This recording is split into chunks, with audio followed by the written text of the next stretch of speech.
नमस्कार दोस्तों, मैं अंकुर उपाध्याय स्वागत करता हूं आप सभी का आपके अपने YouTube channel share market analysis में।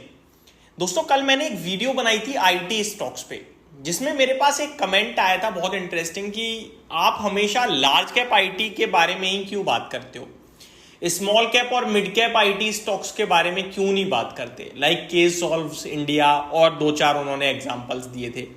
तो मैं आपको बताना चाहूंगा अराउंड 2022 में, आई थिंक, जहां तक मुझे याद आ रहा है, मैंने OFSS जब वो 15 के पीई पे ट्रेड करता था 3,000 रुपए के भाव पे, तब डिस्कस किया था। आज वो 11,000 हो रहा है। मैंने आपके साथ न्यूजेन सॉफ्टवेयर 315 रुपए के भाव पे डिस्कस किया था, अभी 1,000 रुपए के करीब हो रहा है। लेकिन बात सिर्फ इतना नहीं है, वो 300 रुपए से 1,600 हुआ था, 1,600 से बोनस दिया उसने, बोनस के बाद दोबारा हो गया, तो मल्टी बैगर हो चुका है वो। और वहां भी एक ही व्यू था कि यहां पे वैल्यूएशन गैप बहुत है मिड कैप में, और इसके न्यूजेन के और OFSS के जो आपके वैल्यूएशन है वो काफी बड़ा गैप हो रहा है, तो वो फिल होगा।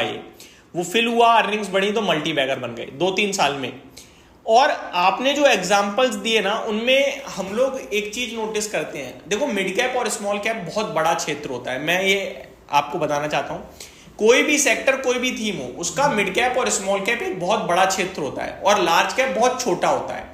लार्ज कैप में आपका कन्विक्शन ज्यादा होता है, कॉन्फिडेंस ज्यादा होता है, और आप जल्दी सिलेक्ट कर पाते हो। एग्जाम्पल के रूप में अगर मैं FMCG की लार्ज कैप की बात करूं, तो मेरे पास ब्रिटानिया डायरेक्ट सामने पड़ा है, नेस्ले डायरेक्ट सामने पड़ा है, हिंदुस्तान यूनिलीवर सामने पड़ा है।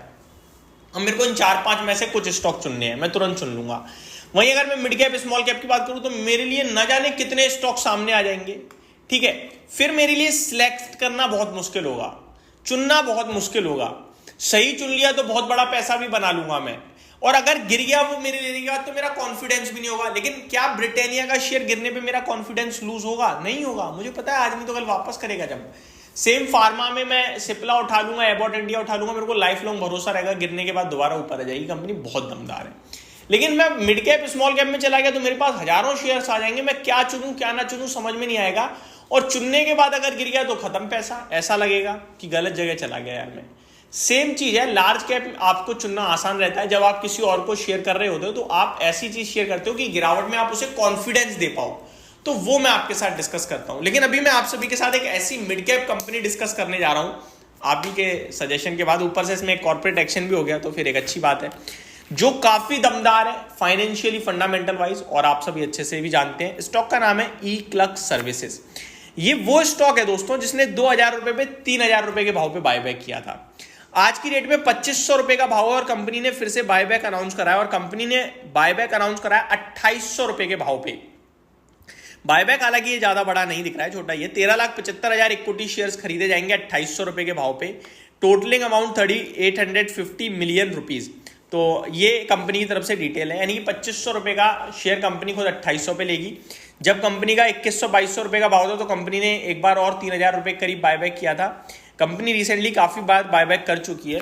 और अगर मैं इसके वैल्यूएशंस की बात करूं, तो 23 के पीई पे मिलता है। मैं आपको कह रहा हूं कि 2,500 रुपए का ये शेयर 3,000 रुपए आपको जरूर मिलेगा। कब तक? अगले 12 महीने के अंदर 100% मेरे को लगता है मिलना चाहिए। बाकी मार्केट में इस तरीके के जो कमेंट्स हैं वो करना इलीगल है, हम भी नहीं करने। बट 100% मैं बोल जरूर रहा हूं, गलत है वो। 100% मार्केट में कुछ नहीं होता, क्योंकि बाजार अपने आप में सुप्रीम है, तो हम इसे 90% कंसीडर करते हैं। 10% चांसेस हैं कि गलत भी हो जाए। बट कंपनी के बारे में बात करें तो 24 के पीई पे है, तो आपको बाकी मिड कैप आईटीओ के सामने सस्ती मिल गई। जहां पे बाकी मिड कैप आईटी आपके लिए 30, 35, 40, 45, 50, 55, 60 तक के पीई पे भी है, तो एक वो गैप है।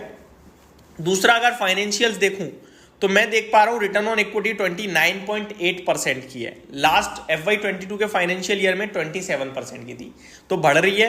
रिटर्न ऑन कैपिटल एम्प्लॉय बढ़ा है। मार्केट कैप वो छोड़ दे। प्राइस टू अर्निंग देखूं तो FY22 में 19 के पीई पे मिल रहा था, 23 में 13 के पीई पे था, अभी ऊपर आया है।